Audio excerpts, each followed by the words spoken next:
Ok, pessoal, bom dia. Como vocês estão vendo aí, meu nome é Luiz Roberto, eu sou cirurgião de cabeça e pescoço e já estou há tanto tempo aqui na Faculdade de Medicina que já tem tempo para me aposentar. Mas como eu estou envelhecendo e uma boa coisa quando a gente envelhece é ter contato com pessoas jovens, que têm boas ideias, etc. E o pessoal mais jovem de hoje chega bem mais jovem do que eu que chegava quando eu estava aqui nos bancos escolares que nem vocês. A sociedade é outra, o mundo é outro, as relações sociais são diferentes, o que permeia as relações sociais também é bem diferente. Eu digo, eu vou ficar aguentando mais um pouquinho ali na faculdade, pelo menos eu não vou fossilizar minhas ideias antes da hora exata. Eu queria pedir a vocês que, por favor, nesse momento, encerrassem as atividades analógicas, tá certo? E hoje eu estou fazendo uma experiência, porque com essa mudança curricular que vem rolando aí há 10 anos, algumas disciplinas e algumas áreas foram sendo assim como que esquecidas, está compreendendo? E, por exemplo, a não ser que o aluno faça uma disciplina, que já deveria ser uma disciplina obrigatória, que é a disciplina de cabeça e pescoço, que já está ofertada aí há não sei quantos anos, regularmente, já tem 40 horas de horário e tudo, vai sair daqui da Faculdade de Medicina sem saber nem o que é cabeça e pescoço.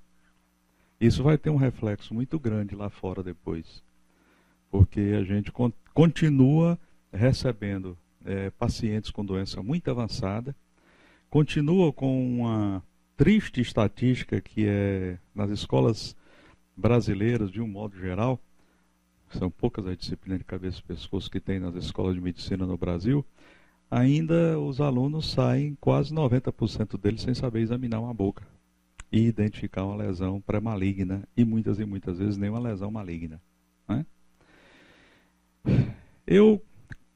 Antes da reforma, eu dava isto que eu vou falar para vocês junto de uma apreciação da parte clínica. Depois dividiram, ficou a cirurgia, a disciplina de oncologia, eu dou uma aula, e ficou a disciplina de cabeça e pescoço. Mas como as duas são opcionais, nem todos os alunos fazem as mesmas disciplinas. Então, uma porcentagem pequena de alunos, está compreendendo, que faz essa disciplina uma vez na vida, e essa vez na vida vai servir para tudo que ele depois vê em cabeça e pescoço.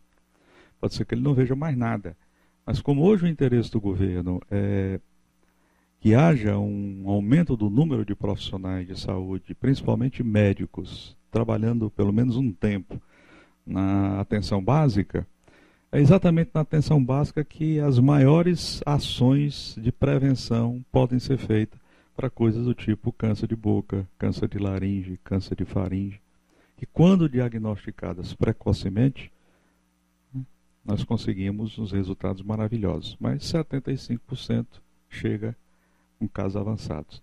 E os 4 serviços que tem, todos sediados aqui na capital, nós vemos que são todos lotados com as filas a ponto dos pacientes chegarem com tumor e até o dia de receber o tratamento a gente nota nitidamente que houve crescimento da lesão, né? Então hoje eu queria conversar com vocês a respeito do que é essa especialidade de cirurgia de cabeça e pescoço, tá certo?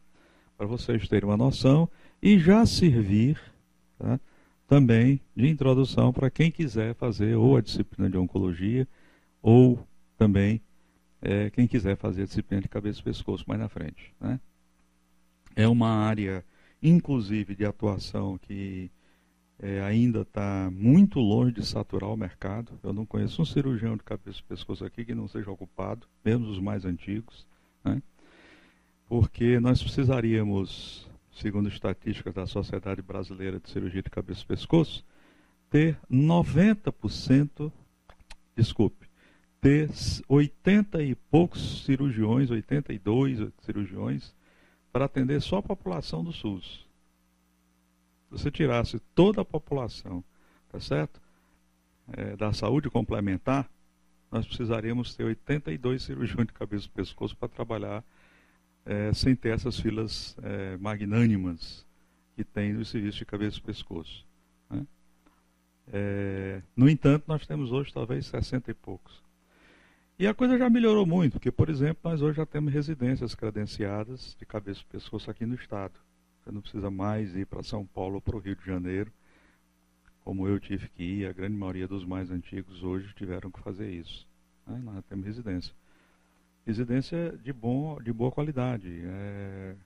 Na última prova para título de especialista, um ex-residente nosso fez a prova para título de especialista e foi o primeiro lugar do Brasil. Quer dizer, ele nunca saiu daqui, formou-se aqui na faculdade. Tá, né? Bom, uma outra coisa é que, também por conta dessa maneira como hoje o currículo está dividido, na próxima semana eu vou dar uma aula aqui e já não serão vocês. Né? Semana seguinte, mesma coisa. Ou seja, ainda assim, eu dando uma aula sobre esse assunto, eu estou pegando que porcentagem dos alunos da graduação que vão assistir essa aula e vão poder discutir e aprender um pouquinho, ter uma notícia do que é cirurgia de cabeça e pescoço. Quer dizer, é duro, né? Quer dizer, vamos continuar com 90% dos médicos que se formam no Brasil sem saber realmente como examinar uma boca, sem saber o que é uma lesão pré-neoplásica, sem saber basicamente nada. Quer dizer, e ainda se leva em conta que, deve ser levado em conta que esse termo, cirurgia de cabeça e pescoço, é um termo que não diz muita coisa. Né? Você falar em oftalmologia, todo mundo sabe o que é, né? Você falar em neurologia, neurocirurgia, todo mundo tem uma ideia grosseira, mas cirurgia de cabeça e pescoço. Ora, isso entre os leigos, então, é pior ainda. Né? Eu recebo pacientes no consultório, no ambulatório que eu fiz durante não sei quantos anos para o SUS, e os pacientes chegavam com queixas que não tem nada a ver com a área de cabeça e pescoço. Uma delas é cefaleia. Ah, doutor, estou com uma dor de cabeça, incrível, uma dor de cabeça, já rodei uns 4 médicos e aí me disseram que era bom eu ir no pescoço e cabeça. Ainda troca, né? A tal ponto que eu aprendi, está compreendendo, a fazer pelo menos uma avaliação de paciente com cefaleia, aquela avaliação, porque tem cefaleia que é coisa para tratamento com neurologista, tem cefaleia que é coisa para tratamento com otorrino, tem cefaleia que é coisa para tratamento com um traumatologista, porque só pode ser problema de coluna cervical. Então eu examino o paciente para eu poder... E não raramente, quando eu termino de examinar o paciente, ele manifesta que já passou naqueles métodos todinho e que não foi examinado. Uma das vezes, o paciente, depois que eu examinei e tudo, era um problema realmente de coluna cervical. E eu fiz toda a avaliação direitinho, a semiótica, bem direitinho, a semiologia e tal. E ele terminou, olhou assim para mim e disse: doutor, muito obrigado. Eu digo: por que, meu amigo? Não é porque o senhor me examinou, porque o senhor pegou em mim. O que está denotando que realmente essa área está completamente abandonada, que as pessoas nem sequer se interessam em aprender a examinar um paciente para poder dar ao paciente uma sequência lógica, evitando o que uma vez eu assisti numa aula, vi um pediatra dizer que procure não ser um médico ao cardiologista, ao dermatologista, ao neurologista, ele não faz nada, só faz o ao. Aí vira um médico ao. Né? Então, para contribuir para que vocês não se tornem, pelo menos na área de cabeça e pescoço, né? Mais um ao da vida, tá compreendendo? Então, vamos conversar hoje sobre cirurgia de cabeça e pescoço. Né? Coisas bem primárias, para vocês saberem o que é a especialidade. E, obviamente, no fim, nós vamos dar uma passeada, porque hoje, uma das coisas que se dá muito valor é você conseguir desenvolver no aluno, pelo menos alertá-lo acerca da necessidade de que ele tenha metacognição e autonomia. O que é metacognição? É você conseguir atingir um estado de maturidade intelectual que você percebe o que é que você sabe, o que é que você não sabe e o que é que você precisa saber.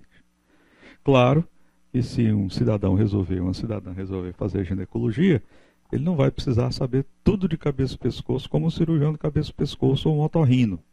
Mas será muito bom que ele tenha uma noção de endocrinologia e nessa noção de endocrinologia ele inclua também a tireoide.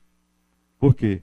Porque a gente sabe que as lesões de tireoide são muito silenciosas, etc. E às vezes você pega pacientes com nódulo de tireoide avançados e nunca ninguém se lembrou de pedir uma ultrassonografia. Ainda tem gente que acredita que não adianta pedir ultrassonografia de tireoide, porque hoje, como a ultrassonografia detecta lesões muito pequenas, se você pedir ultrassonografia de tireoide, você vai encontrar nódulo em todo mundo. Vai encontrar nódulo numa quantidade bem grande de pessoas, né? Porque a ultrassonografia é muito mais sensível do que a palpação. É óbvio, né? A palpação encontra 4% dos nódulos. Aquilo que ela encontra é muito boa, mas a maioria dos nódulos ela não encontra, né? No entanto, o problema não é você encontrar ou não encontrar o nódulo. O problema é você encontrar e classificar o nódulo em um nódulo de baixo risco e um nódulo de risco mais aumentado, né? Então, existem critérios. Eu estou com uma paciente, que eu vi essa paciente ontem, ela foi no consultório com um nódulo de 0,75. Mas um nódulo que tinha uns critériozinhos, está compreendendo? Hipoecogênico, irregular, suspeita de calcificação, mandei funcionar. É um carcinoma papilífero. Quer dizer, se eu descubro um carcinoma papilífero com 0,75, pode até ser que não seja, porque 15% das citologias elas podem ser falso positivo ou falso negativo. Mas se eu descubro se realmente for um carcinoma papilífero, eu estou pegando uma paciente com uma possibilidade e um índice de cura elevadíssimo, porque eu estou pegando um tumor que tem menos de 1 centímetro. Todo mundo sabe que o carcinoma papilífero é de uma velocidade, uma duplicação celular muito baixa, muito lenta, né? E posso ainda estar pegando essa paciente num estágio em que o papilífero não resolveu se indiferenciar. E todo mundo sabe que papilífero, a partir de um determinado momento, ele pode se indiferenciar e passar para o tipo mais perigoso de câncer de tireoide, que é o indiferenciado, né? Então, veja bem, isso aí é uma coisa que vocês vão ter que, para o resto da vida, tentar desenvolver. Essa percepção do que precisa saber dentro da área que você trabalha. E que coisas você tem que saber de outras áreas, né? Por quê? Porque a sociedade hoje, que mudou, como eu lhes disse, ela exige uma coisa chamada formação permanente, né? Formação permanente. Tá certo? Vocês são alunos para o resto da vida. Vocês aprendem aqui na faculdade, quando vocês saírem, pode ficar certo que já vai precisar atualizar, está compreendendo? Rapidamente. Porque a tecnologia muda, as coisas mudam, etc. e tal, né? E, por conta disso, no final eu vou dar alguns macetezinhos aqui para quem se interessar um pouco mais e vou até propiciar uma oportunidade para que vocês façam isso e comecem a treinar, mas de uma forma ordenada. Porque tem muita gente que, quando quer saber as coisas, vai só para o Google, né? Não vou dizer que seja ruim, mas para algumas coisas ele é péssimo. Está compreendendo? É pior do que ruim. Porque vai fazer você perder muito tempo, né? E objetivamente encontrar quase nada. Mas é um caminho. Só que se você for para o Google, pelo menos você tem que saber o que você quer. E eu vejo muita gente indo para o Google assim, sabe, meio perdidão, né? Principalmente na área da saúde, que tem uma poluição muito grande de coisas, e coisas inclusive que todo santo dia a gente recebe gente no consultório que com isto patológico, um exame citológico na mão, foi para o Google pesquisar na internet. Mas não sabendo pesquisar direito, e nem o Google tendo compromisso nenhum com melhorar o conhecimento de ninguém, o compromisso dele é com ele mesmo, e um compromisso puramente comercial, né? Obviamente chegam pessoas lá bem mais desorientadas do que antes de entrarem na internet. Outro dia uma estava preocupadíssima apenas com a palavra, hipoecóico, né? Por que essa palavra aqui? O que essa palavra quer dizer? Foi a que ela achou mais bonita no laudo, né? Ok? Muito bem, então vamos lá. O que é cirurgia de cabeça e pescoço, né? Na realidade, eu quero ver se dá tempo a gente aproveitar e ver se esgota até um certo pontinho.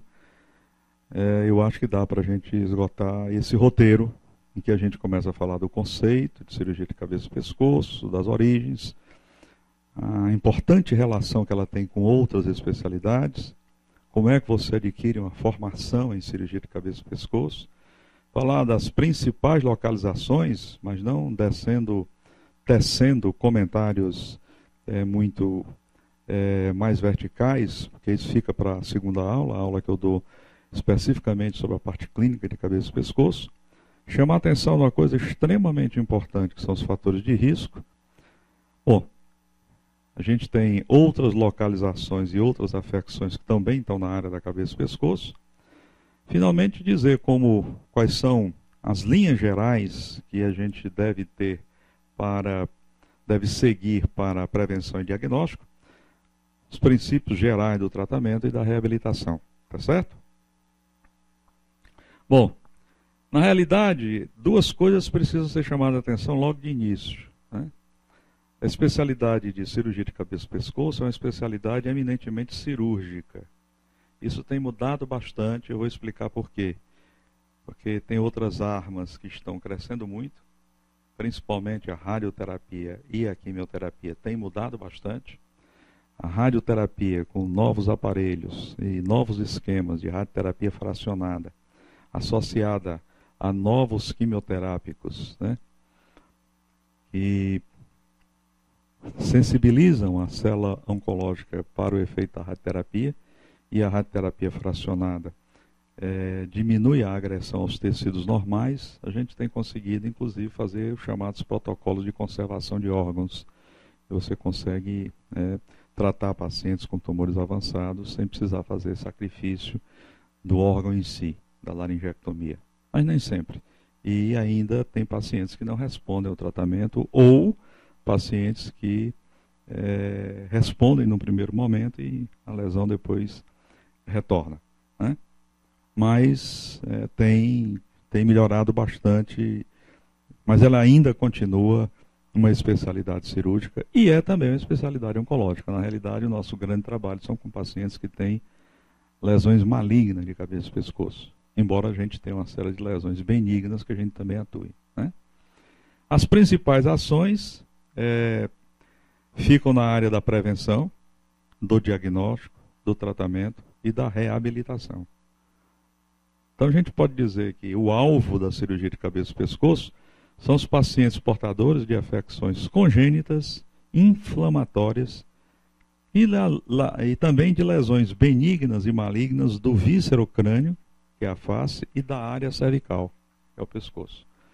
Mas nós não trabalhamos com nada de coluna, tá certo? Coluna não é conosco. Não trabalhamos com hérnia, está compreendendo?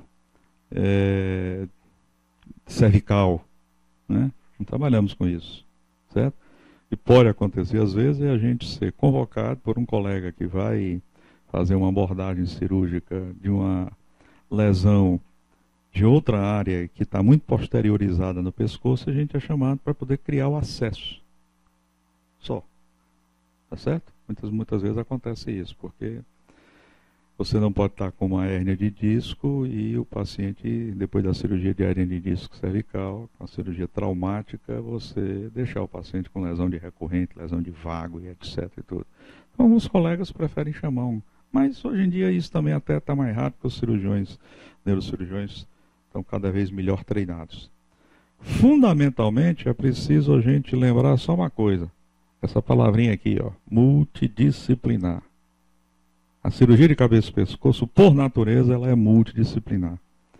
Nós precisamos do concurso de várias pessoas e de equipes bem formadas para que a gente possa dar suporte a alguns pacientes. A coisa de uns quase 30 e poucos dias atrás, eu operei um paciente lá na laringectomia e tive uma complicação que é uma das complicações e mais assusta a gente na área da cabeça e pescoço. Eu precisei fazer uma laringectomia total e o paciente no 6º dia, eu já pensando que mais 2 dias, 3, eu estaria dando alta, o paciente fez uma fístula, fez uma hemorragia, sangrou. No dia de domingo tive que colocar o paciente dentro da sala, né, tive que reoperar o paciente e não adianta você nessa situação fechar a fístula que ela abre de novo, né? E hoje em dia, a melhor maneira da gente resolver isso é com alimentação enteral ou parenteral. A alimentação enteral nele não funcionou porque quando aumentava o gotejamento ele refluía e ficava alimentando a fístula. Então, ele arrancou a sonda, na segunda vez que ele arrancou, disse que não vou passar mais, porque aí quando só passa por via endoscópica, quando esse endoscópio passar nesse local que tem uma fístula aí, ela vai aumentar. Fizemos uma gastrostomia do paciente, tá certo? Hoje se faz uma gastrostomia, né, sem precisar de muita firula, não faz mais aquela gastrostomia aberta, que você abrir o abdômen, fazer uma laparotomia, hoje foi bem mais simples. Ele está lá com a gastrostomiazinha dele ainda, né? E tirei da alimentação parenteral e deixei o paciente 15 dias na alimentação. Tirei da alimentação enteral e deixei ele 15 dias na alimentação parenteral. Se eu não tenho pessoas, né, equipadas, tecnicamente e intelectualmente preparadas para fazer esse tipo de situação, como é que eu ia conseguir fechar a ficha desse paciente? Né? E a fístula fechou direitinho, ele tinha colocado uma prótese, já fiz o teste da prótese, ele já conseguiu falar. Né? Então hoje a cabeça e o pescoço cada vez mais se torna dependente de outras especialidades, de outras expertises, experiências de outros colegas que ajudam, né, em tudo esse trabalho que às vezes é um trabalho complicado e um trabalho às vezes que, se não tiver apoio dessas outras áreas, a gente realmente vai atender muito mal o paciente. Né? Bom, a história da cabeça e pescoço é curiosa porque nos diversos países do mundo ela não se desenvolveu a partir do mesmo substrato. Né? Por exemplo, tem países em que, a maioria deles, em que a cirurgia de cabeça e pescoço se originou da cirurgia geral. A maioria deles não. A maioria dos países ela se originou da otorrinolaringologia. Ainda tem alguns países que você faz otorrino e cabeça e pescoço, né? Mas é uma formação extremamente demorada. Né? E muitas vezes, quando o otorrino se dedica à cirurgia de cabeça e pescoço, ele para de fazer a otorrinolaringologia comum. Tá certo? Porque realmente requer tanta dedicação e ele não tem tempo de estar fazendo. Está compreendendo? Já nos Estados Unidos, principalmente, ela se originou a partir da cirurgia geral. Os primeiros cirurgiões de cabeça e pescoço, está compreendendo? A história registra que foram cirurgiões gerais que foram adentrando para essa área, né, de tratar esse tipo de paciente. Né? Para vocês terem ideia, o primeiro esvaziamento cervical foi feito no começo do século passado, 1906 mais ou menos. Né? E foi feito por um cidadão chamado Crayle. Ele era um cirurgião geral. Tá certo? O que tem mudado de lá para cá é a extensão do esvaziamento cervical. Né? Porque você sabe que hoje não precisa fazer o esvaziamento cervical clássico sempre. O que mudou foi hoje em que momento você indica, né? Em que situações você deve indicar o esvaziamento cervical. Né? Outro dia eu fui operar uma paciente com uma lesão de tireoide, uma lesão que ela já tinha pelo menos 2 anos de diagnóstico, porque ela foi diagnosticado nódulo e levaram 2 anos para levar o cirurgião de cabeça e pescoço. Funcionou, estava lá a suspeita. Ainda demorou um pouco, porque a paciente tinha uma patologia de vias biliares e eu não ia botar na sala de cirurgia para fazer uma tireoidectomia uma paciente que estava com queixa de cólica biliar direto. Né? E os exames dela mostrando que ela estava com a vesícula cheia de microcálculo. E mesmo que dizer, ela vai fazer uma colecistite pós-operatória e vai fazer 2 cirurgias uma atrás da outra, né? Numa paciente que você ia ter que tirar a tireoide toda se realmente a congelação e a parafina positivasse. E durante a cirurgia eu percebi que tinha uns linfonodos na cadeia recorrencial de um lado e de outro, que estavam linfonodos meio feiosos, sabe? Aumentados, fusionados, endurecidos. Né? Rapaz, já que eu estou aqui, né? Eu vou aproveitar e vou fazer esse esvaziamento seletivo dos 2 lados, tá certo? Do nível 6 e também um pouquinho aqui dessa gângia desses gânglios que estão aqui na parte anterior da traqueia. Né? Os dois lados vieram positivos. E ainda mais, linfonodos com cápsula invadida. Quer dizer, antigamente não tinha essa história de esvaziamento seletivo. Achava que isso era até errado. Né? A gente partia logo para o esvaziamento cervical radical. Mas os câncer de laringe dificilmente dá metástase para o nível 5. Dificilmente dá metástase para o nível 1 e 2. Né? É raríssimo você ver isso. E se você operar, fizer esvaziamento seletivo e depois a paciente aparecer com a metástase no nível 1 e 2, você pode fazer uma cirurgia separada, porque aquilo é a exceção. Tá certo? Você não vai mutilar o paciente necessariamente. Né? Bom, no Brasil hoje ela é uma especialidade que ela se encontra bem definida e isolada, está compreendendo? Como na maior parte do mundo ocidental. O que significa dizer que ela está bem definida e isolada? É que ela foi reconhecida como uma especialidade, né, pelo Colégio Brasileiro de Cirurgiões, pela Associação Médica Brasileira e pelo Conselho Federal de Educação. Tá certo? Essas três entidades competem a elas um trabalho conjunto para estar constantemente definindo as áreas de atuação independentes. E quando uma área de atuação independente ganha esse status, então é possível oferecer pós-graduação formal nessa área, desde a residência, que é uma pós-graduação sensu lato, a uma especialização, que também é uma formação sensu lato, mas uma não substitui a outra, né? E também você já pode oferecer no Brasil, embora tenham muito poucos, né, mestrado e doutorado na área de cabeça e pescoço. Né? É mais complicado isso aí, por causa da quantidade de gente. Ora, se já há poucos especialistas em cabeça e pescoço, imagine, né, especialista em cabeça e pescoço que tenha mestrado e doutorado. Né? Isso realmente é algo bem raro. Né? Mas existem centros formadores para isso. Né?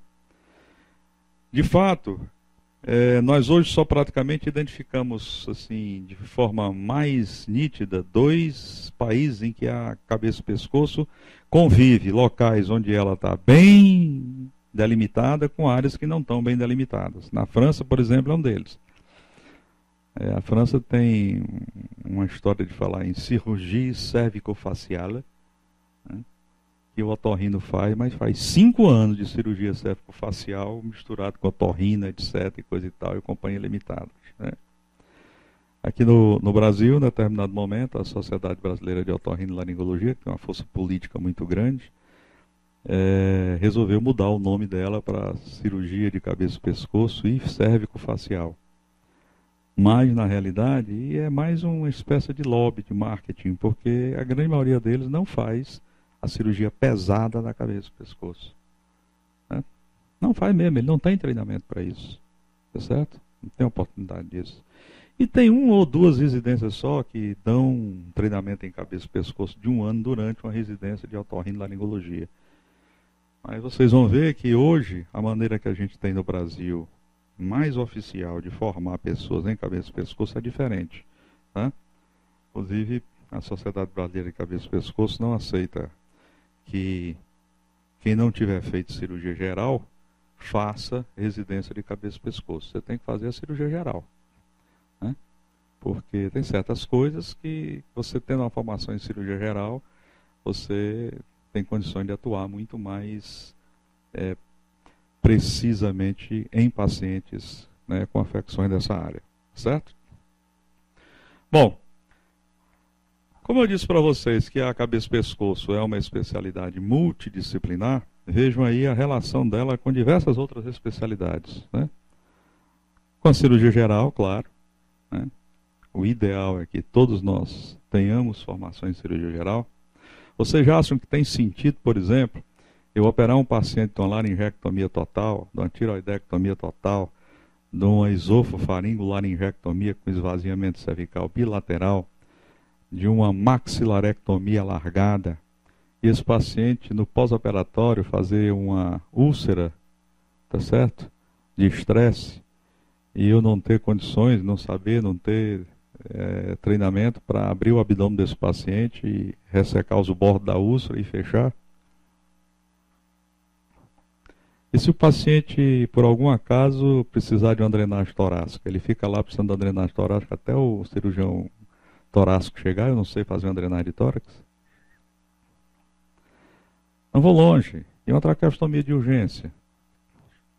Eu já tive colegas que, depois de fazer uma residência de otorrinolaringologia, quiseram fazer um treinamento, tá certo? Em cabeça e pescoço. Eu digo, rapaz, a sociedade não recomenda isso, mas eu não acho que seja errado, não. Agora, contanto que você se comprometa com duas coisas. Primeiro, você faz um treinamento de no mínimo 1 ano. Segundo, se você depois achar que quer ser cirurgião de cabeça e pescoço, você vai fazer uma segunda residência de cabeça e pescoço. E 1 ano só não refresca, não. E a terceira coisa, você vai fazer esse ano de treinamento e só vai fazer isso. Não vai ficar piruando aí em tudo quanto for de canto que está precisando de uma otorrina e ao mesmo tempo fazendo treinamento aqui. 3 meses depois ele conversou comigo e disse, professor, olhe, nesses meus 3 meses de treinamento aqui no serviço de cabeça e pescoço, eu já fiz mais traqueostomia do que nos meus 2 anos de residência inteirinha. Então, eu me lembro que há muitos anos atrás houve um congresso de cardiologia nacional aqui e veio o Dr. Zerbini dar uma palestra. E ele disse muito claramente que o cirurgião cardíaco que opera 2, 3 casos por mês, está compreendendo? De revascularização do miocárdio, na época era a grande cirurgia, né? Hoje, useiro e vezeiro, eu acho que até indicam mais do que o que necessita mesmo. Cirurgião que tinha só experiência de 2, 3 casos por mês, ele não vai ter o feeling, não vai ter o desempenho de um cirurgião que opera 2, 3 casos por semana. E a única maneira de ele operar 2, 3 casos ou mais por semana, ele tem uma equipe. Então, na equipe do Dr. Zerbini, já naquela época, ele entrava só para o tempo nobre da cirurgia. Ele tinha 3 salas funcionando. E numa sala tinha os assistentes que abriam, faziam o acesso, etc., todinho, etc., tirava a safena e tudo. Quando era na hora de fazer a ponte, aí o Dr. Zerbini ia lá e fazia a ponte. Aí terminava ali, a equipe fechava, ele ia para outra sala. Já tinham preparado tudo, ele ia lá e fazia a ponte.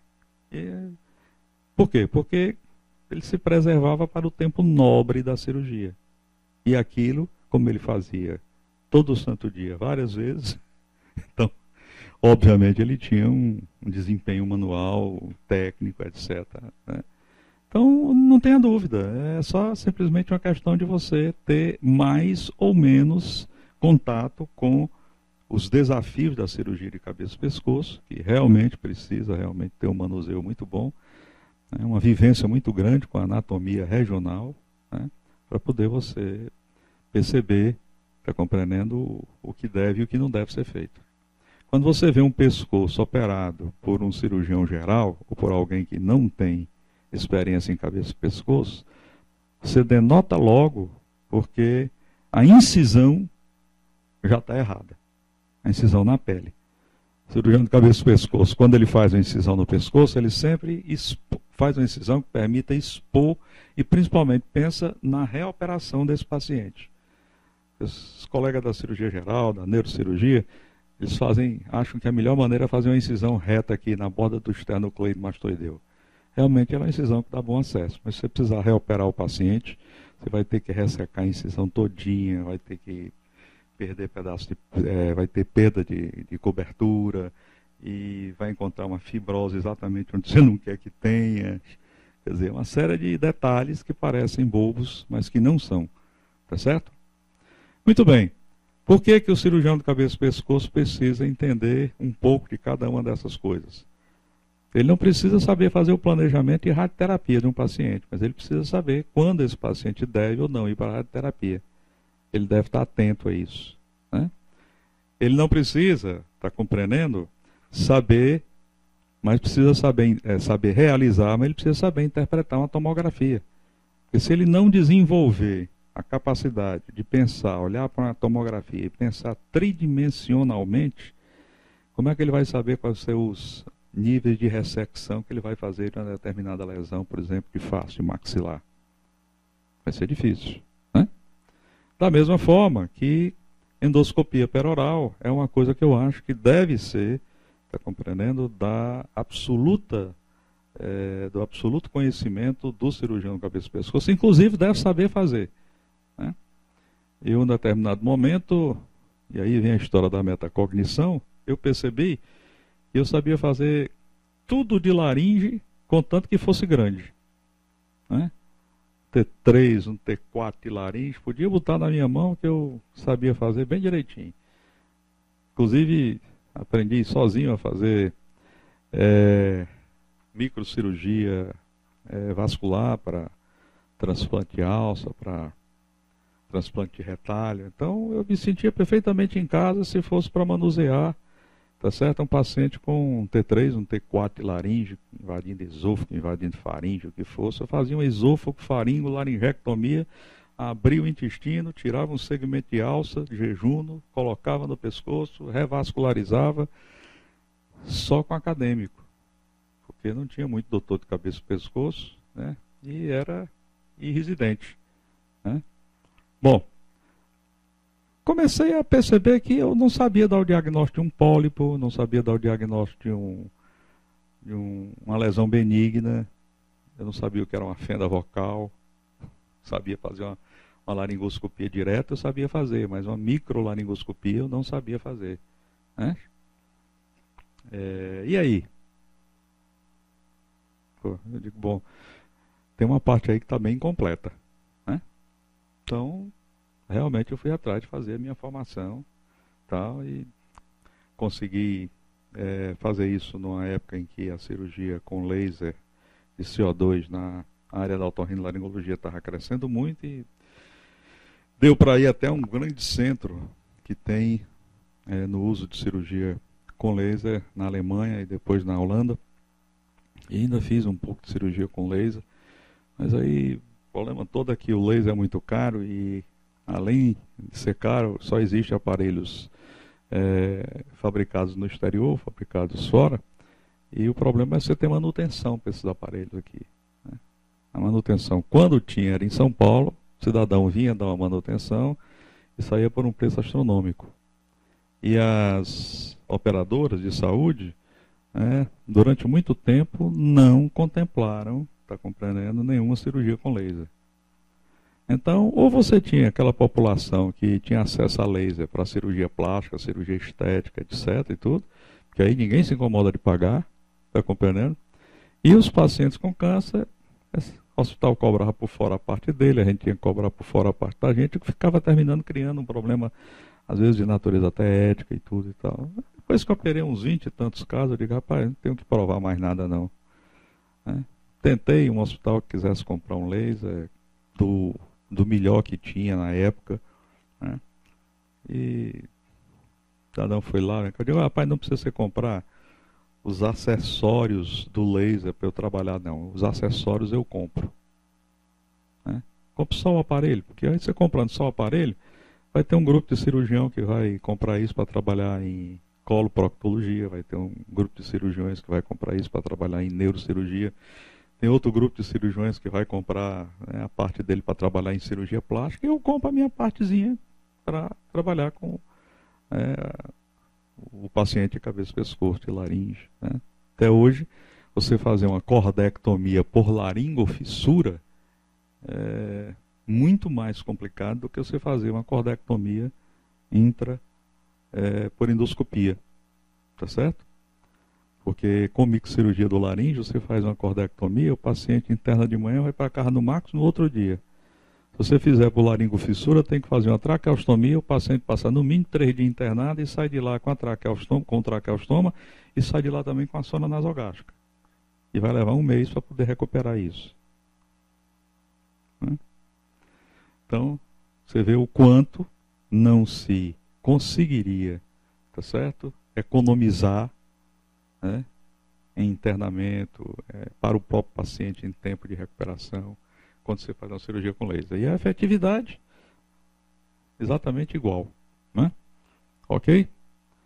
Bom, veja bem, como é que então, que se algum de vocês quiser realmente dizer que é cirurgião de cabeça e pescoço ou cirurgiã de cabeça e pescoço, que vocês devem proceder.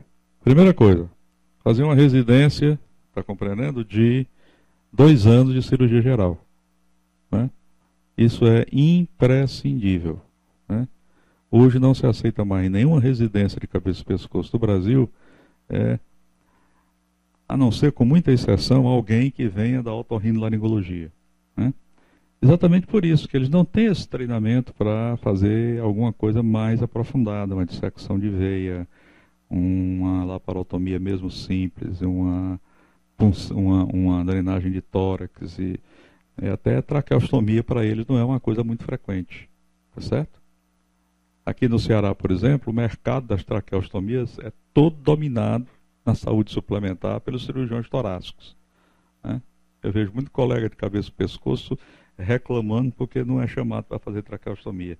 E eu digo, rapaz, na idade que eu estou, eu nem reclamo mais, porque, olha, chamam nos horários tão enrolados, tão complicados, que eu prefiro não ser chamado para fazer traqueostomia, viu? Porque estou mais com disposição para acordar 3 horas da manhã para ir para uma UTI e fazer uma traqueostomia sem condição, com foco ruim e tal. Rapaz, eu vou dizer uma coisa para você, sofri muito já com isso, né? Traqueostomia que você faz, quando o paciente no centro cirúrgico, de seta, com o anestesista perto e tudo e tal, é outra coisa. Né? A sala que tem condições, um bom aspirador. Agora, aquela traqueostomia que você faz com o paciente no leito da UTI, a minha Nossa Senhora, aquilo é um tormento. Né? Os focos geralmente iluminam nada. Né? As lanternas, até hoje eu não consegui encontrar lanterna em hospital que iluminasse bem. Todas elas estão com as pilhas gastas. E a tendência é ir no outro posto ver se tem pilha, que nunca tem. E você fazer uma traqueostomia com lanterna, eu vou dizer uma coisa para você, é preciso estar muito, muito desesperado. Né? Depois, você tem que ir num serviço credenciado,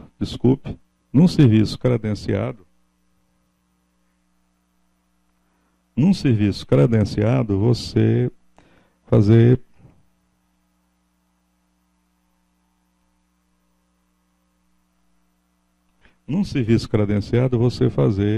tá certo, mais uma residência de 2 anos.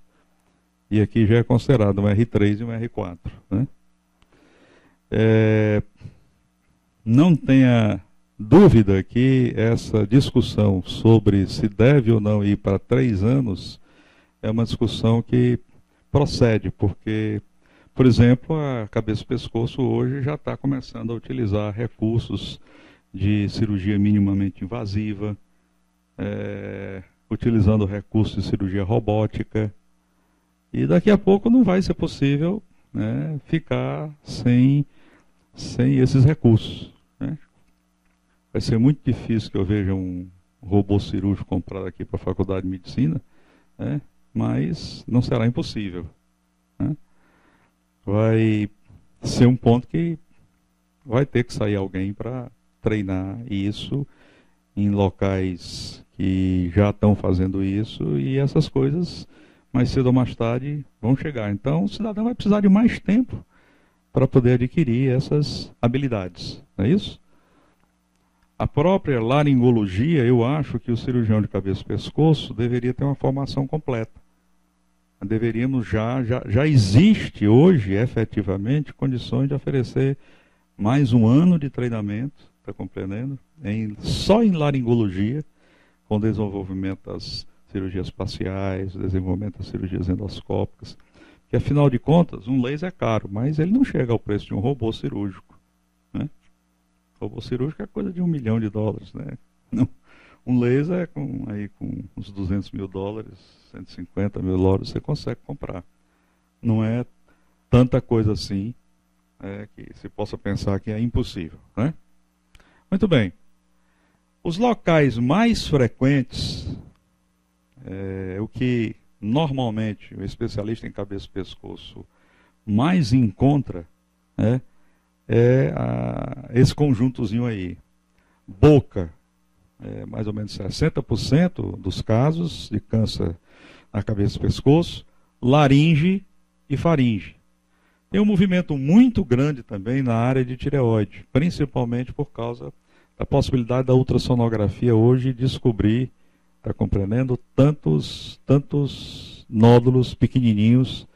E hoje, graças a Deus, tem várias pessoas mais orientadas que sabem que o nó de tireoide não deve passar só no endocrinologista, deve passar também pela visão do cirurgião de cabeça e pescoço.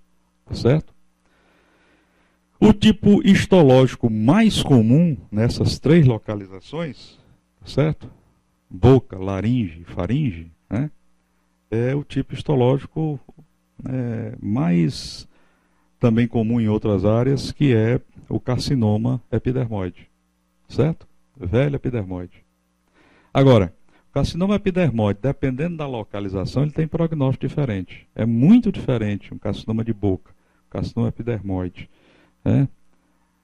na ponta da língua, e um carcinoma epidermoide pode ser até do mesmo tamanho, que ele esteja no terço posterior da língua, já no orofaringe. Porque a drenagem linfática é bem diferente, e aí a complicação, o índice de, mesmo pequenas lesões, já terem um comportamento mais sistêmico, é possível. Tá certo? Isso, inclusive, dificulta usar com mais frequência na cabeça e pescoço o conceito de linfonodo sentinela. Porque em locais em que você, com a lesão do lado direito, tem possibilidade dela drenar metastaticamente para o lado esquerdo, né? Como é que você pode dizer onde é que está, com certeza, esse linfonodo sentinela? Né? Mas tem melhorado bastante. Hoje tem melhorado bastante. Tem muitas pesquisas sendo feitas e tal. Um dos problemas é nós não termos um modelo animal que reproduza fielmente a drenagem linfática, tá certo, da cabeça e pescoço no ser humano. Então, você tirar conclusões num modelo experimental que, de princípio, é deficiente, fica praticamente impossível. Né? E o grande trabalho diante disso aí é nós fazermos o trabalho, tá certo, preventivo, e isso precisa ser conhecido, eu acho que não só dos médicos, mas de todo odontólogo. Porque até você encontrar um cirurgião de cabeça e pescoço para você ser atendido, tem uma demora. Nós temos 2 cirurgiões de cabeça e pescoço no interior do Ceará todinho. 2. Tínhamos 3, mas um deles passou a ser dono de hospital. Aí hoje ele é muito mais administrador hospitalar do que cirurgião de cabeça e pescoço. Então eu já tirei ele da contagem. Tá certo? Claro que a lesão de pele, face, couro cabeludo, glândulas salivares, principalmente as parótidas submandibulares, sublinguais. As sublinguais é muito raro ter alguma lesão. Dizem até que não existe câncer de canal sublingual. Né? Glândulas salivares menores no palato, seios paranasais, tireoide, paratireoide, né? Todos esses são locais, são sedes de lesões malignas ou não, tá certo? De afecções que podem necessitar do trabalho do cirurgião de cabeça e pescoço. Né? E as coisas têm evoluído bem. Por exemplo, paratireoide, me lembro que durante muito tempo, você desenvolver experiência com cirurgia de adenoma de paratireoide era uma coisa extremamente sacrificante. Porque você quase não tinha, está compreendendo, assim, apoio laboratorial para fazer as coisas, etc. Né? Aí surgiu a possibilidade da cintilografia, surgiu a ultrassonografia, surgiu a possibilidade de você fazer cintilografia com sextamib, que é um traçador bem específico para paratireoide. E surgiu outras coisas, inclusive agora a possibilidade de você fazer a dosagem do PTH intraoperatório. E é uma coisa um pouco mais complicada, precisa de um laboratório que queira investir no equipamento, no aparelhamento e numa pessoa que vá para lá na hora da cirurgia, mas realmente é algo que nos deixa muito, muito mais seguros para trabalhar. Eu estou com uma paciente agora que vem com um quadro de um hiperparatiroidismo primário. Em menos de 30 dias eu pedi para ela, menos de 60 dias eu pedi para ela renovar umas dosagens hormonais. Ela ainda está com o cálcio sérico e iônico dentro dos padrões normais, mas o PTH dela, que já era alto, 126, na última dosagem agora passou para 148. Se você for deixar essa paciente entrar nas complicações do hiperparatiroidismo, né, e está lá com Cestamib positiva, etc. e tudo. Mas ainda assim, todo mundo sabe que a cirurgia da paratireoide é uma coisa que você pode ter um Cestamib mostrando, uma ultrassonografia mostrando no polo inferior da parótida, no seu, da tireoide, etc. e tudo. Rapaz, e você procura, e o bicho escondido, está compreendendo? E tem hora que você diz, meu Deus, vou chamar aqui quem fez esse exame para ele vir me mostrar onde é que está. Porque, né? E surgiram outras sofisticações, né?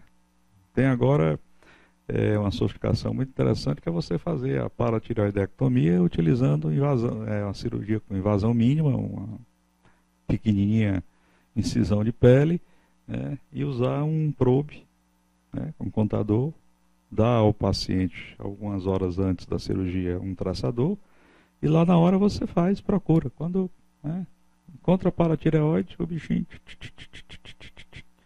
fica acionando e fica detectando. É um contador Geiger com um probe estéreo que vai para dentro da sala. Mas por fatores econômicos, né, não se usa isso muito no Brasil. Mas o PTH intraoperatório já ajuda bastante. Por quê? Porque se você tirar e for realmente a paratireoide, o PTH, tá certo? Já baixa, né? Ajuda bastante, né? Bom, afecções inflamatórias também, né? Não é incomum a gente ser chamado para ver um paciente que está com um abscesso cervical, né, bem desenvolvido. Eu já operei abscesso cervical em um paciente que se engasgou com espinha de peixe, aí a espinha de peixe perfura, né, o hipofaringe ou o esôfago cervical.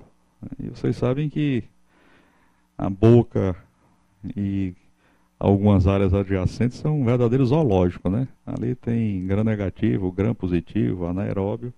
Faz uma fístulazinha para o pescoço que é estéreo, é um abscesso, né? E às vezes um abscesso grande. Eu já operei alguns pacientes, né? Enfim, lesões inflamatórias de um modo geral, está compreendendo? Eu não coloquei aqui, só não coloquei aqui trauma, porque o trauma fica mais restrito, né, aos hospitais que têm emergência, né?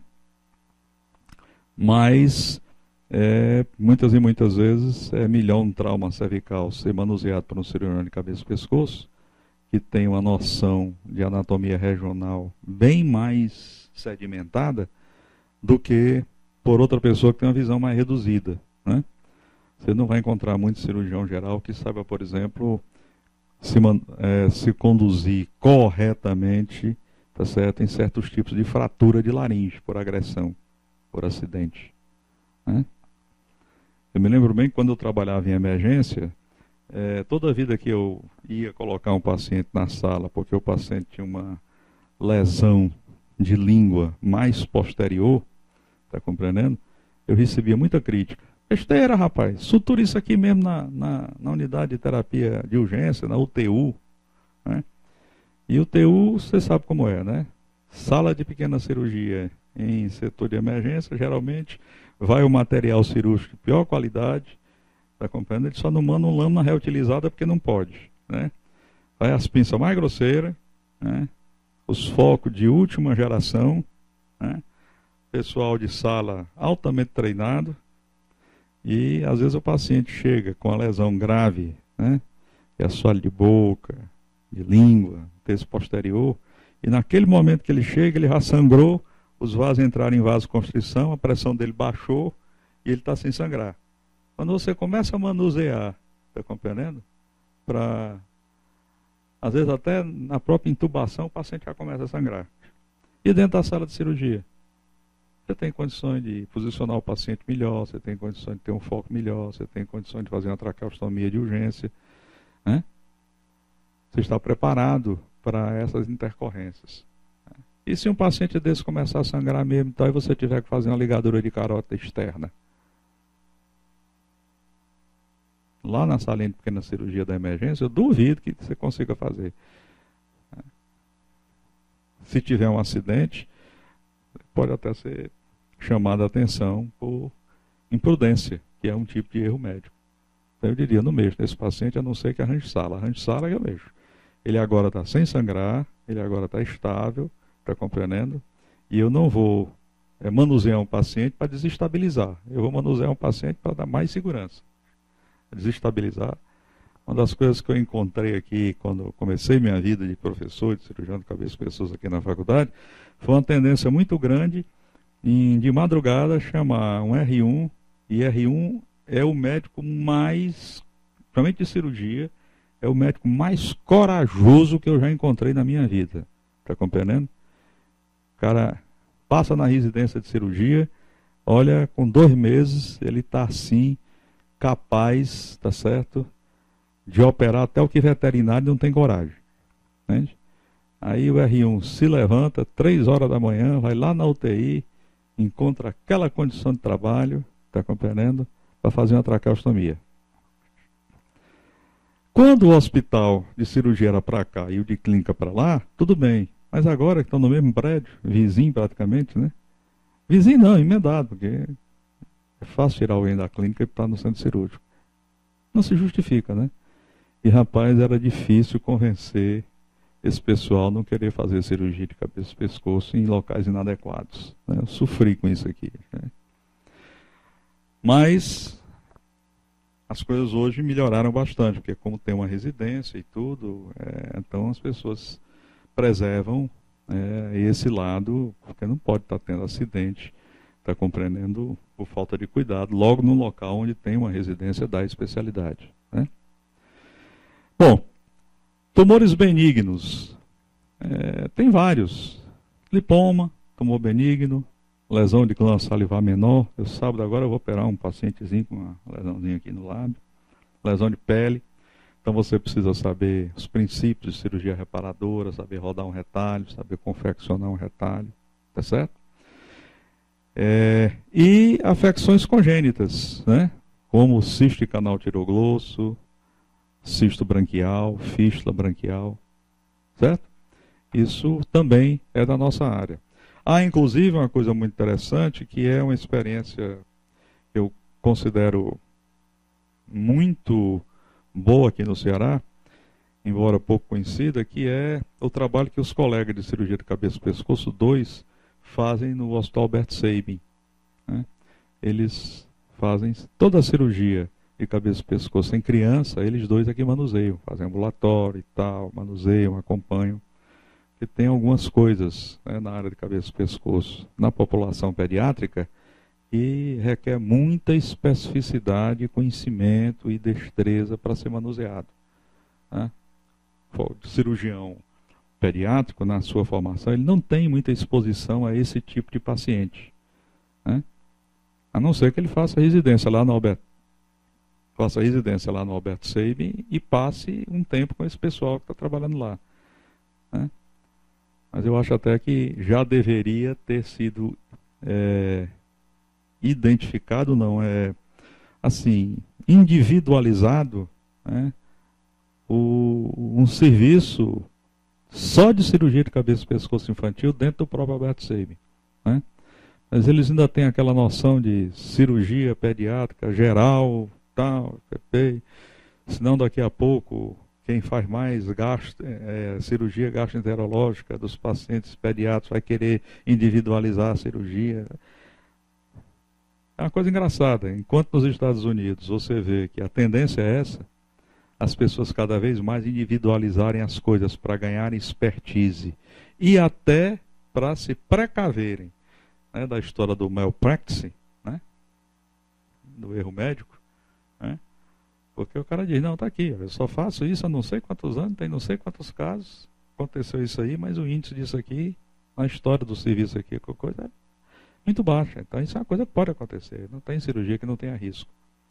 Eu uma vez quis individualizar um serviço de laringologia aqui, Logo quando eu cheguei no meu treinamento com laser, eu quis individualizar um serviço de laringologia. Para ficar fazendo a laringologia, aí batalhar para comprar um laser, botar um serviço de laser aqui, etc. E tudo. Menino, quase que eu apanho. Né? Paciência, não querem. Não adianta, porque a vida é curta, né? E vejam que uma frase que eu gravei e guardei de um ex-preceptor de residência, a quem eu queria muito bem, que até faleceu, ele brincando dizia que a especialidade de cabeça e pescoço é uma especialidade que só tem um palmo. Né? Mas é um palmo de especialidade que tem mais coisa do que muita cirurgia, muita especialidade que tem metro. Né? Porque realmente a área de pescoço e a parte do viscerocrânio são áreas de muita estrutura anatômica importante, todas elas muito juntas, muito próximas, e você deve sempre pensar hoje na qualidade de vida do paciente, portanto fazer cirurgias o mais fisiológicas possíveis. Né?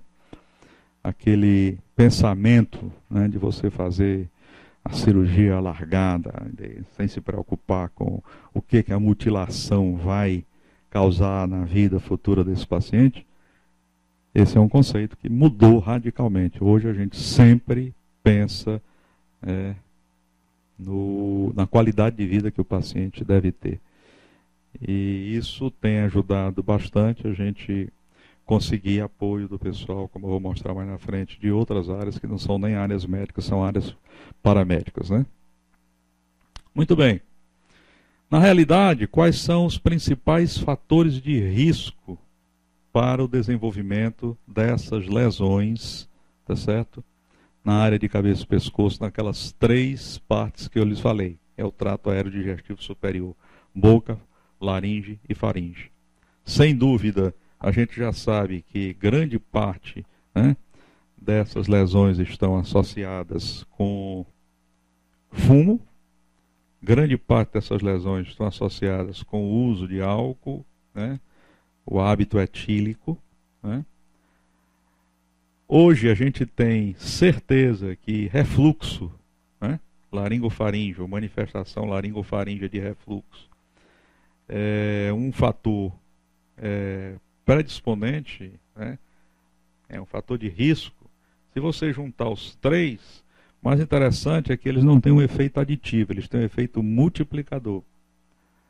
Se você tiver 3% a mais de chance que a população normal de ter esse tipo de câncer, porque você fuma tanto cigarro por dia, se você fuma e bebe, está compreendendo, acima de um certo nível, pode ficar certo que o fator não vai ser 5 não, vai ser de 6 em diante, não vai ser só somatório, tá certo? O álcool em si, parece que ele é mais um coadjuvante para a ação, tá certo, dos elementos cancerígenos que tem na fumaça do cigarro. Né? Mas ele causa um processo inflamatório de longo prazo, de tal intensidade que o fato de você não fumar e só beber, pode ficar certo que você está sujeito, né, a ter câncer também nessas áreas. Né? E refluxo hoje ninguém tem dúvida. Antigamente, quando você pegava um paciente que tinha um câncer de laringe, que nunca fumou e nunca bebeu, você ficava, rapaz, será que é alguma cor genética, alguma predisposição genética?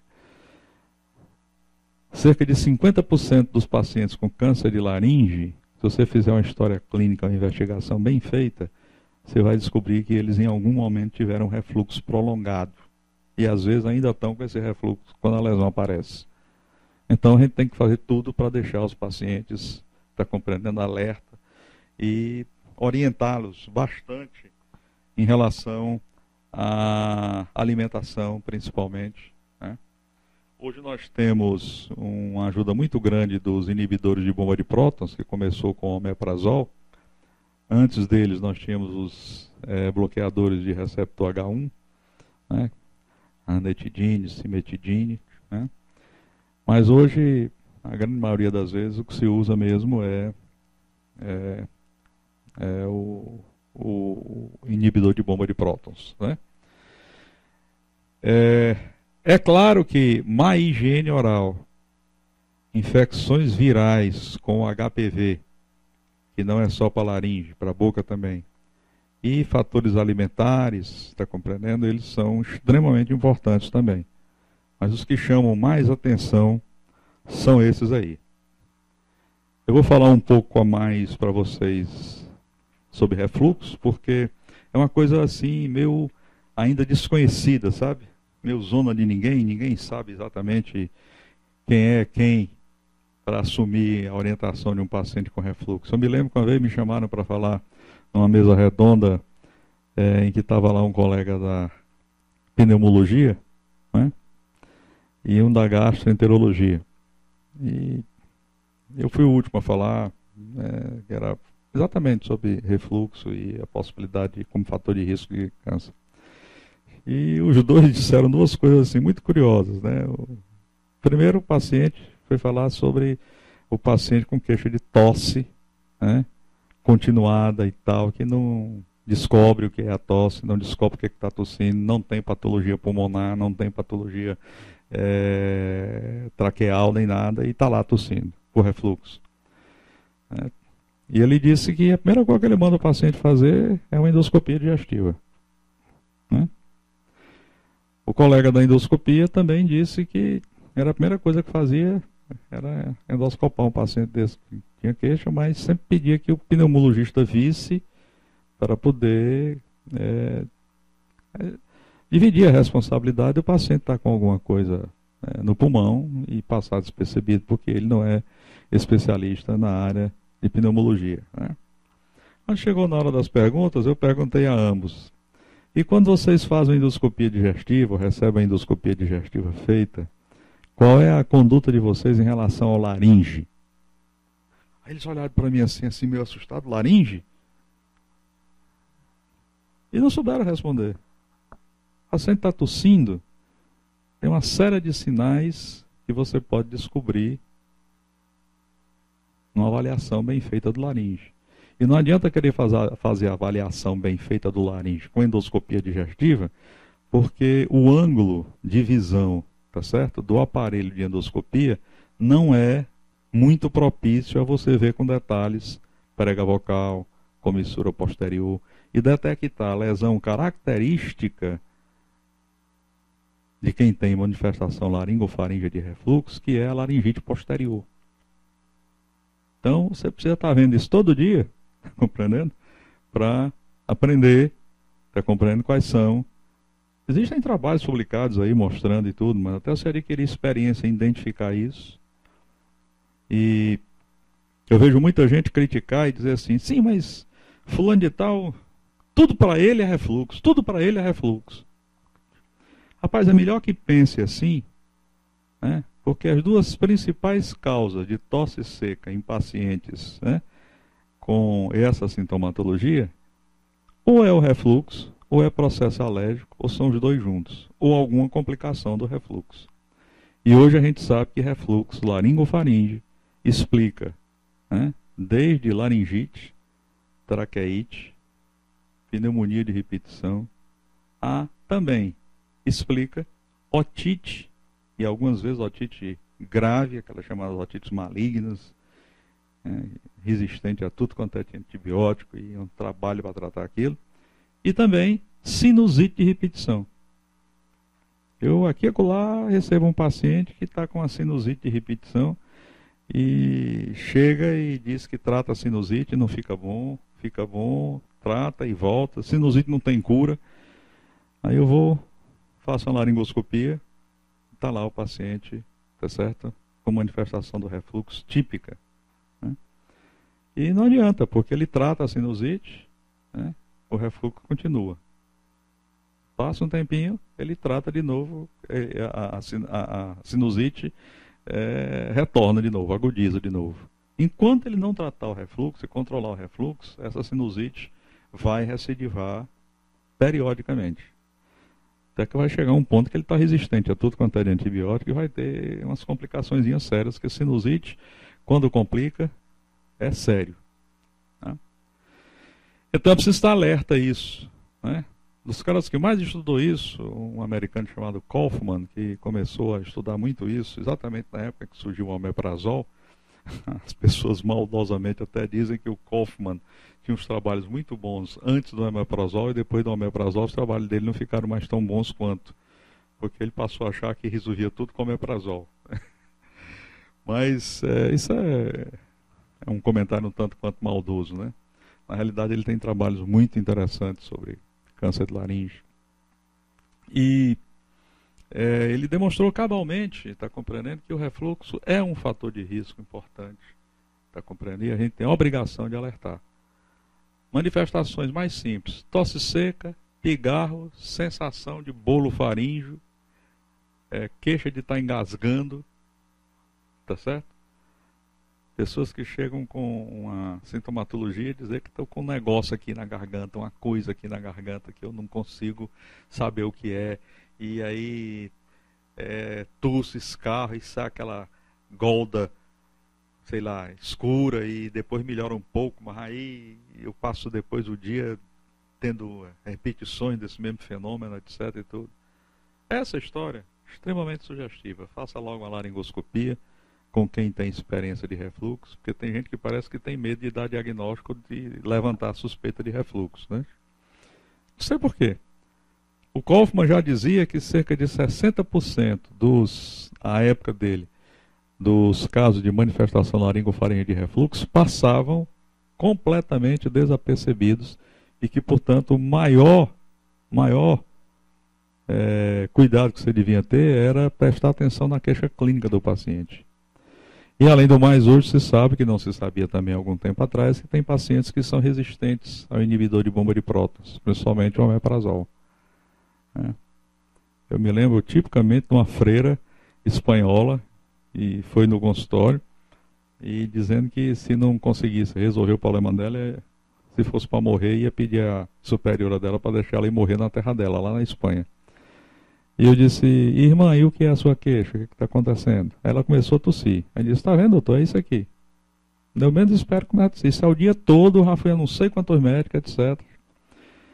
Eu digo: e a senhora está tomando alguma medicação? Estou tomando omeprazol. Faz tempo que eu tomo omeprazol, mas não melhorou nada. Aí eu digo: e como é que a senhora está tomando? Estou tomando um comprimido de 20 miligramas de manhã. Aí eu, brincando com ela, disse: irmã, tem um passarinho lá em casa que todo dia de manhã eu dou comprimidozinho de 20 miligramas de omeprazol para ele tomar, só para ele cantar mais. 20 miligramas de omeprazol, um caso como o da senhora, é igual o passarinho lá de casa, não adianta nada. Rapaz, ela foi controlar o refluxo quando começou a tomar 80 miligramas por dia. E olha, teve um momento que eu ainda quis aumentar um pouquinho, mas segurei, aí o refluxo dela controlou. E uma pessoa que tinha uma endoscopia normal, mas era resistente, tinha refluxo e era resistente, era magrinha, não era obesa nem nada.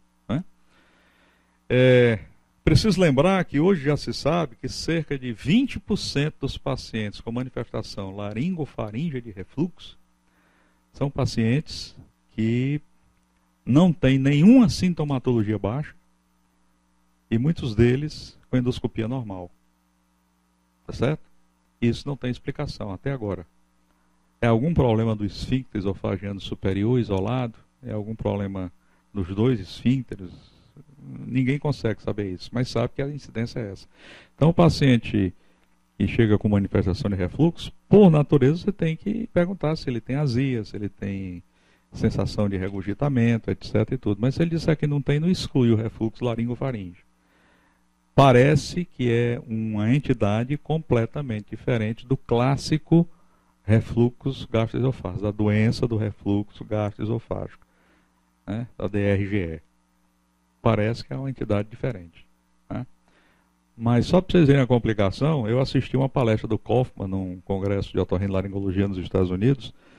A palestra era num salão assim que dava pelo menos umas 5 vezes o tamanho dessa sala aqui, e tão cheio estava a fama do homem, que tinha gente sentada no chão para assistir.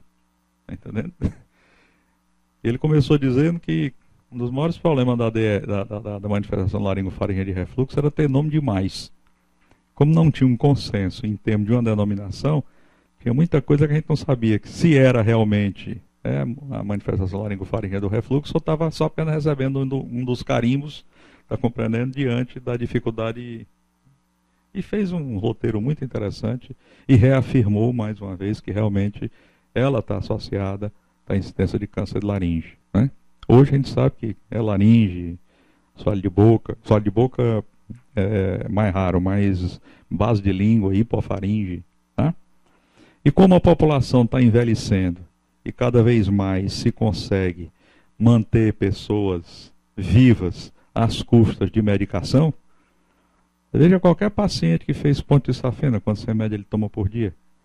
Qualquer paciente que tem hipertensão e diabetes, quantos remédios toma por dia. E a forma comprimido irrita o estômago. Então essas pessoas têm naturalmente já, tá certo, um aumento da acidez gástrica. E para finalizar, a gente tem sempre que lembrar que controlar refluxo é algo que vai além, tá certo, de simplesmente dar inibidor de bomba de prótons, por mais potente que tem, porque hoje tem 6 na praça, até pouco dia tinha 5. Lançaram mais um, que é uma variante do... não é uma variante do omeprazol, não. É do pantoprazol, a variante do pantoprazol, muito potente, por sinal. Mas se você não tiver cuidado de orientar o paciente para adquirir hábitos alimentares, está compreendendo? Saudáveis, ele vai ficar o resto da vida dependente do omeprazol. Embora do inibidor de bomba de prótons, embora hoje em dia a gente saiba que eles são remédios confiáveis que podem ser tomados a longo prazo, mas existem já descritos alguns efeitos, tá certo? Um tanto quanto negativos, do uso prolongado dessa medicação. Então você tem que alertar e orientar o paciente para os cuidados, está compreendendo? Alimentares também. E a eterna discussão sobre se deve ou não tratar o Helicobacter, né? Então, na minha rotina, o paciente tem manifestação laringofaríngea de refluxo, eu peço para ele fazer uma endoscopia digestiva com pesquisa do H. pylori. E tem um professor aqui, gente muito boa, doutor Ricardo, da Gastro, ele diz uma coisa e eu adoto e assino embaixo. Helicobacter bom, Helicobacter morto. Que tem vários estudos aí falando a respeito, né, da conjunção de câncer de laringe, Helicobacter e tal. E lá aparecem uns também dizendo que se tratar o Helicobacter vai causar algumas coisas, pode piorar o risco do câncer de estômago e tudo. Eu não acredito muito nisso não, sabe? Eu prefiro tratar o Helicobacter, deixar... E tem uma impressão clínica só, não uma impressão controlada, de caso controle, etc. e tudo, que os pacientes que têm refluxo, manifestação laringofaríngea, que não tratam Helicobacter, eles ficam, sabe, naquele vai e vem. Quando toma omeprazol, pantoprazol ou qualquer outro inibidor de bomba de prótons, melhora bastante. Quando para de tomar, a coisa volta. E fica meio mascarado, porque às vezes também, por exemplo, eu não comento com os pacientes que eles vão fazer um regime alimentar. Eu digo, olha, risca essa palavra do seu dicionário. Você vai fazer uma reorientação alimentar. Porque regime é uma palavra que, né, é muito dolorosa, né, dolorosíssima. Né, e eu sei disso. Depois de perder quase 20 quilos, eu sei bem como é doloroso. Né. Bom, pessoal, sobre refluxo é isso aí, tá bom? Bom, então, juntando essa história toda, né, nós temos que pensar como é que a gente previne e diagnostica. A prevenção e o diagnóstico do câncer de cabeça e pescoço está assestado em 3 colunas básicas. Você deve conhecer a história natural das principais doenças. Por exemplo, a história natural do câncer de laringe é um paciente que tem hábito tabágico, é um paciente que tem hábito etílico, é um paciente que tem manifestação de refluxo. E, além disso, é um paciente que desenvolve rouquidão, mas principalmente uma rouquidão e quando ela chega não volta mais, ela fica constantemente piorando, constantemente piorando. Diferente de um cidadão que vai ali no Presidente Vargas assistir, né, um jogo do Ceará com o Ferroviário e ele torce Ferroviário, tem o azar de ser torcedor do Ferroviário, né? Ele vai sair de lá rouco, de tanto gritar, mas não adianta, o time dele vai perder, né? Essa rouquidão, olha, tem torcedor do Ferroviário aqui, viu? Esse cidadão tem uma rouquidão por abuso vocal. Essa rouquidão, ela é autolimitante. É que nem afta. A afta é autolimitante. Ela, 3, 4, 5 dias, por mais que incomode, ela se resolve. Você pode fazer algumas coisas para ajudar? Pode. Mas ela vai desaparecer. Agora, se uma rouquidão persiste acima de 2, 3, no máximo 4 semanas, esse paciente já precisa de uma laringoscopia, né? E o ideal hoje é você fazer uma telelaringoscopia com vídeo, e não só laringoscopiazinha clássica com espelho de Garcia, porque a telelaringoscopia tem mais vantagens. Uma delas é que você pode guardar o exame para quando você fizer uma segunda comparar com a primeira, né? Aquela laringoscopia que você faz com o espelhinho de Garcia, você fica com aquela imagem guardada por alguns minutos, né, na sua memória. Depois ela desaparece, né? Próxima vez que for fazer, você faz, você guarda de novo durante alguns minutos a sua memória. Mas você não tem como comparar com a anterior, porque não tem memória que consiga isso, né? Ao passo que com a telelaringoscopia, você hoje tem vários meios de gravar o exame e guardar a gravação do exame para avaliação futura, tá certo? Claro que ajuda muito nesse trabalho de prevenção e diagnóstico conhecer os fatores de risco, né? Isso é tão importante que nós poderíamos, por exemplo, utilizar na atenção básica os próprios agentes de saúde, tá certo? Para identificar a população de risco. Um agente de saúde que visita as casas, muito mais do que os médicos, do que as enfermeiras, ele poderia ser orientado, ser treinado para identificar fatores de risco. Ah, o seu fulano ali, está compreendendo? Está com a rouquidão e ele é fumante, e esse paciente é, também além de fumante, ele é etilista, está compreendendo? E me disse que tem uma azia desgraçada, vive tossindo, e de uns tempos para cá ainda está ficando rouco, e as rouquidão cada vez mais frequente.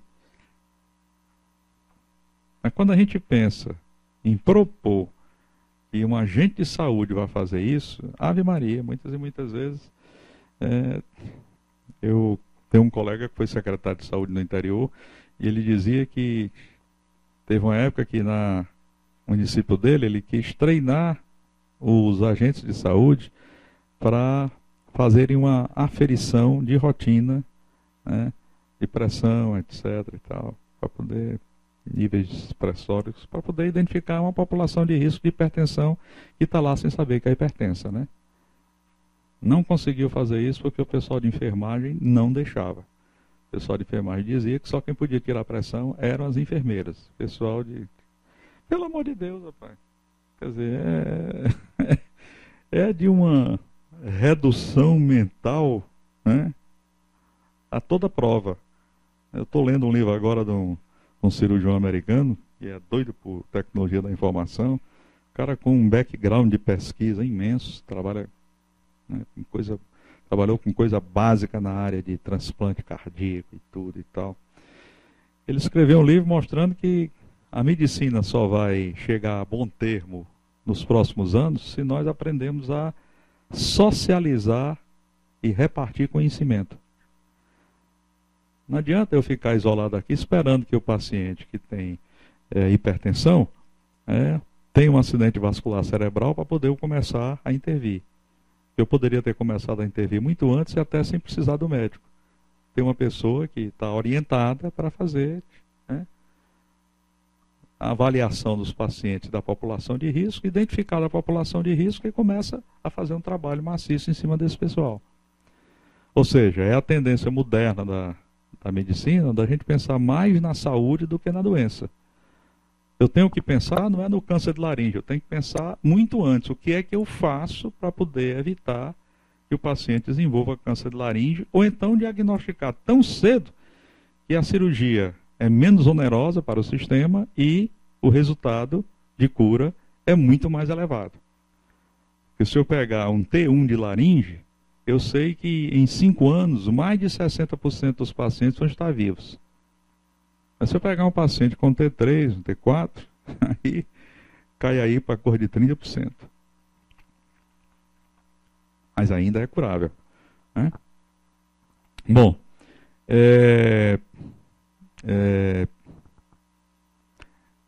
essa diferença em laringe ela não é tão assim brutal, é mais em boca, né? Depois de conhecer, né, os fatores de risco, é muito importante ter também uma noção muito boa das lesões iniciais em determinadas infecções e as lesões pré-malignas, né?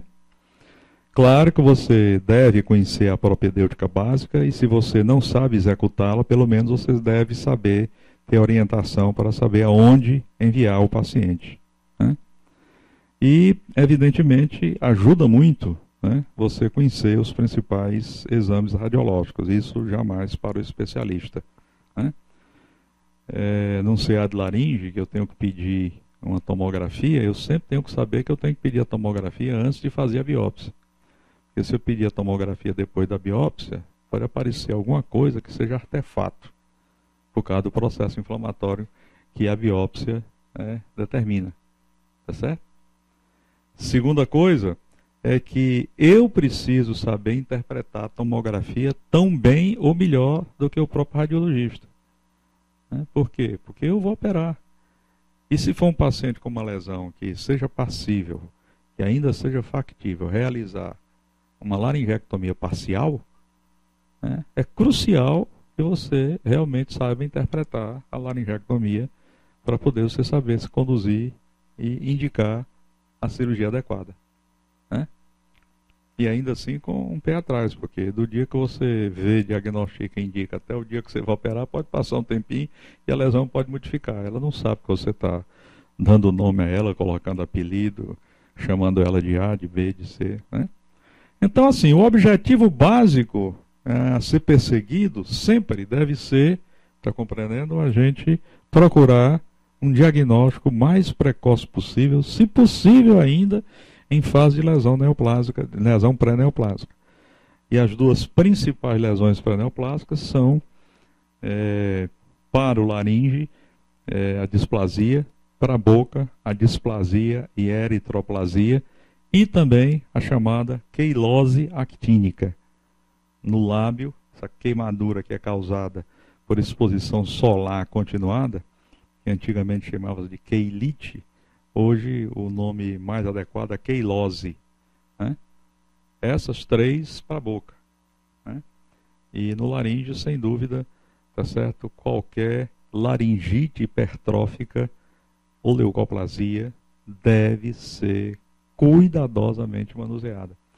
Há mais de 50 anos, talvez, a gente sabe que não existe uma correlação direta entre a laringite hipertrófica e a possibilidade de câncer de laringe.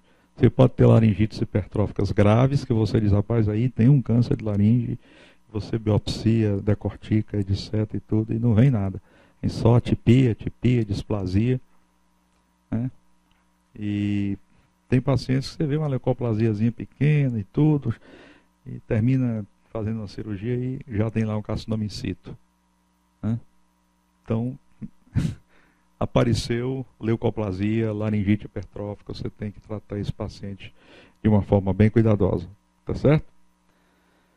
Bom, o tratamento em cabeça e pescoço é um tratamento complexo, geralmente um tratamento ainda hoje mutilante, mas a reconstrução melhorou muito, multidisciplinar, como já lhes falei.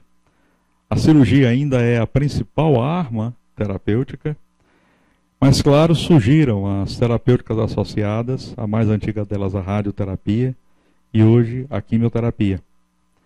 No início, a radioterapia e também o início da quimioterapia, eles foram usados muito como tratamentos ou complementar ou um tratamento adjuntivo ou um tratamento neoadjuntivo, né? Eu tinha um paciente com uma lesão muito grande, que a cirurgia ia ser de difícil manuseio oncológico, você fazia uma quimioterapia para tentar diminuir, para fazer uma cirurgia mais limpa, com menos possibilidade de disseminação de doença, Mas não que se eu fizesse uma cirurgia menor. Ela continuaria sendo uma cirurgia do mesmo tamanho que era. Mas apenas você teria um campo com, né, possibilidade de manuseio menor e chance de disseminação menor da doença, né? Mas nos últimos anos, principalmente com o advento que eu já lhes falei, que é a radioterapia fracionada e o uso de novos agentes quimioterápicos, né, 5-fluorouracil e cisplatina principalmente, né, tem outros aí que também estão começando, a associação da radioterapia e da quimioterapia permite hoje a gente pensar nos chamados protocolos de conservação de órgãos, né? E, embora ainda sem resultados muito definitivos, a gente tem que lembrar que tem avançado muito e melhorado, está compreendendo a história da pesquisa do linfonodo sentinela, né? Claro, nós precisamos reenfatizar a necessidade de conhecer os exames radiológicos. Com isso, se consegue o estadiamento da lesão, tá certo? Estadiamento que segue aquele padrão da Organização Mundial de Saúde, né, da União Internacional contra o Câncer, e é o padrão TNM. A cabeça e o pescoço, o padrão TNM sofre, principalmente para a laringe, muitas críticas. Mas, de qualquer maneira, não existe outra opção melhor. Tá certo? Então, por exemplo, a gente sabe que para os tumores T1 e T2, você fazer a cirurgia e fazer radioterapia, os resultados são semelhantes. Os resultados de cura são um pouco melhores com a cirurgia, né? E a radioterapia, em compensação, a médio prazo, pelo menos, a qualidade de voz do paciente é melhor do que com a cirurgia. Tá certo? Hoje em dia, já se sabe que em determinados casos de recidiva, se ela for feita precocemente, depois de uma radioterapia, você ainda pode tentar uma cirurgia, uma laringectomia parcial, está compreendendo? Com sucesso e sem precisar sacrificar o órgão todo, mantendo o paciente com a sua respiração pela via natural e mantendo o paciente com uma emissão vocal razoável, né? Mas o estadiamento é ponto final de todo esse trabalho, está compreendendo, de diagnóstico. Uma vez que o trabalho diagnóstico foi feito, antes de instituir o tratamento, o paciente tem que estar estadiado. Certo? Não se manda o paciente para tratamento sem estadiar, né? Ok? Agora não precisa decorar aquele estadiamento, porque em todo canto que você quiser, criticar na internet aqui, for no site da Associação Médica Brasileira e procurar lá diretrizes sobre laringe, tem um estadiamento lá. Se quiser procurar em qualquer outro canto, botar no Google, estadiamento câncer de laringe. Essas 3 palavras. Pode ficar certo que vai aparecer. A mais recente, a antiga, a nova, isso aí é fácil. Tá bom? Pessoal, uma coisa que cresceu muito também na cabeça do pescoço nos últimos anos foi a parte de reabilitação.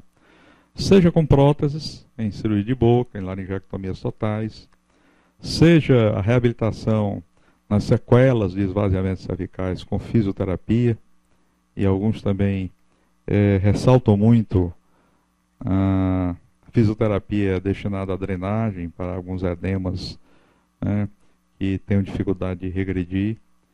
E hoje também muito a utilização da expertise das pessoas, dos profissionais da área da fonoaudiologia, quer no desenvolvimento de voz esofagiana ou manuseio e treinamento para próteses vocais, certo?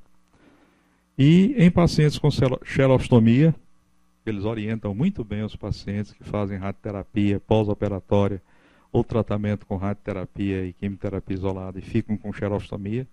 Eles orientam muito bem. E em pacientes que ficam com distúrbios de deglutição, tá certo? Consequente a sequelas de cirurgias alargadas, que precisou tirar parte ou tirar a língua totalmente, né? Finalmente, um destaque também para hoje, cada vez mais, para os pacientes, está compreendendo, da nutrição, que podem atuar desde o momento em que o paciente precisa de uma reorientação alimentar, porque tem manifestação de refluxo, tá certo? Até o acompanhamento desse paciente no pós-operatório. Esse paciente, por exemplo, que eu operei de laringe e teve uma fístula, né? É um paciente que deve muito ao trabalho do pessoal da nutrição.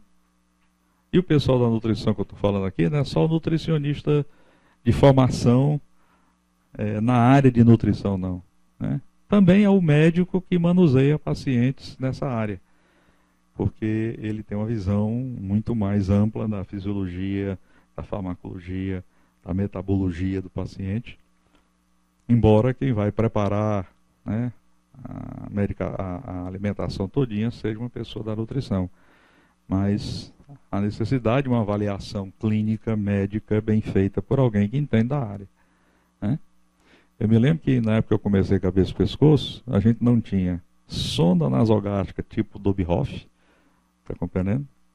Só tinha aquelas sondas mesmo de Nelaton grosseiro, aquilo dava um refluxo desgraçado, o paciente ficava queixando de azia, não tinha omeprazol, nem cimetidine, nem ranitidine, era o velho leite de magnésia, está compreendendo? E para passar a sonda, né? E para passar. E preparar a alimentação do paciente. A gente tinha que dizer, para a nutrição do hospital, que geralmente era uma cozinheira, a nutrição se resumia a um grupo de pessoas que sabia cozinhar, né? Tanto fazia botar ela dentro de uma cozinha hospitalar quanto dentro de uma cozinha de restaurante, para ela era fogo, água e sal.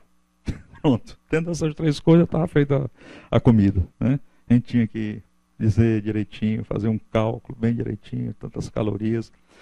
E um colega meu descobriu uma maneira de passar uma soninha mais fina, está compreendendo? Do que aquelas grossonas. A grossa, ela é durinha, você consegue passar, porque ela tem rigidez suficiente para ir vencendo as resistências intraluminares de nasofaringe, faringe, esôfago. Ele pegava uma soninha mais fina, que dava menos refluxo, passava uma corda de violão dentro, certo? Ele andava na bolsa, está compreendendo, com a cordinha de violão, porque quando chegava o paciente tinha arrancado a sonda, ele não tinha conversa, pegava outro, passava a cordinha de violão, ia lá e passava a sondinha no paciente e fazia direitinho os cálculos metabólicos, mandava preparar na cozinha, tá certo, tal direitinho, e ele mesmo instalava, né, a comida no paciente e tudo e tal, né? E a gente sabe hoje que com o apoio da nutrição enteral e parenteral, a gente consegue coisas maravilhosas, porque esses pacientes de cabeça e pescoço, muitas vezes, com lesões avançadas, eles estão no estado não de desnutrição, mas de subnutrição. O sistema imunológico está baixo, eles vão infectar mais, vão apresentar mais infecção, certo? Bom, se vocês quiserem saber mais a respeito disso, existem três grandes possibilidades. Uma delas é vocês procurarem as páginas das sociedades especializadas. Uma que eu peço a vocês que visitem é a Sociedade Brasileira de Cirurgia de Cabeça e Pescoço, né? Não precisa nem dar o endereço, porque se você botar isso aí no Google vai aparecer bem direitinho o endereço. Passei por lá, é interessante. Depois, é vocês aproveitarem aqui na faculdade, terem acesso ao portal da CAPES, ou então em casa, desde que vocês coloquem o browser, um dos browsers de vocês, tá certo, para entrar no portal da CAPES via servidor proxy. No próprio site da universidade, você encontra orientações que você como fazer. Então, eu tenho um computador em casa que eu tenho 3 browsers nele, mas um deles eu deixei com possibilidade de acessar o portal da CAPES. Eu só uso praticamente para isso, né? Entro, coloco lá meu login, minha senha, certo? E é como se eu tivesse logado a partir daqui de casa, a partir daqui da faculdade, né? E isso está aberto a qualquer aluno da faculdade, a qualquer servidor da faculdade, a qualquer professor da faculdade. E não é difícil, tá certo, você ajustar o seu servidor proxy. Qualquer dúvida, vocês podem inclusive vir aqui que a gente orienta, né? Finalmente, a gente encontra muito blog de profissionais da área, tanto de otorrino, quanto de cabeça e pescoço, quanto até de outros, de endocrinologistas, Mas aí é preciso ter cuidado porque a poluição é tremenda. Está compreendendo? Você precisa lembrar que muitas e muitas vezes a qualidade deixa a desejar. Eu ontem até andei procurando um só para ver se tinha melhorado alguma coisa. Não melhorou não. Tem muito blog, a última postagem foi em 2008. Tem muito blog que o cidadão escreve um bocado de coisa lá. Não dá uma referência bibliográfica. Entende? Ele pode ter feito simplesmente um Ctrl-V, Ctrl-C, Ctrl-V. Tá? E isso realmente pode não ajudar no aprendizado, tá certo? Então, enquanto que em outros locais você encontra... Né? Existe muita revista de cabeça e pescoço, muita revista de câncer boa, com acesso fácil, você baixa o trabalho inteirinho na internet, e sem nenhum problema através do portal da CAPES. E usem o portal da CAPES, porque aqui e acolá aparece gente querendo dizer que não tem sentido manter o portal da CAPES, porque as pessoas não usam. E fiquem atentos, porque esse ano a gente ainda vai, se Deus quiser, dar um curso que a gente já deu aqui várias vezes com sucesso, que é um curso de letramento informacional, para ensinar uma série de coisas que um profissional da área da saúde precisa saber para conviver com as informações, como saber valorizá-las, como saber organizá-las, como saber adquiri-las, porque vocês vão precisar continuar estudando pro restinho da vida de vocês. O que é muito bom, porque quanto mais vocês estudarem, mais vocês criam circuitos neurais e mais vocês estarão longe de senilidade, do alemão e companhia limitada companhia. Tá certo? Bom, pessoal, por hoje é só. Esse e-mail, lrl@ufc, está à disposição de vocês. Tá? E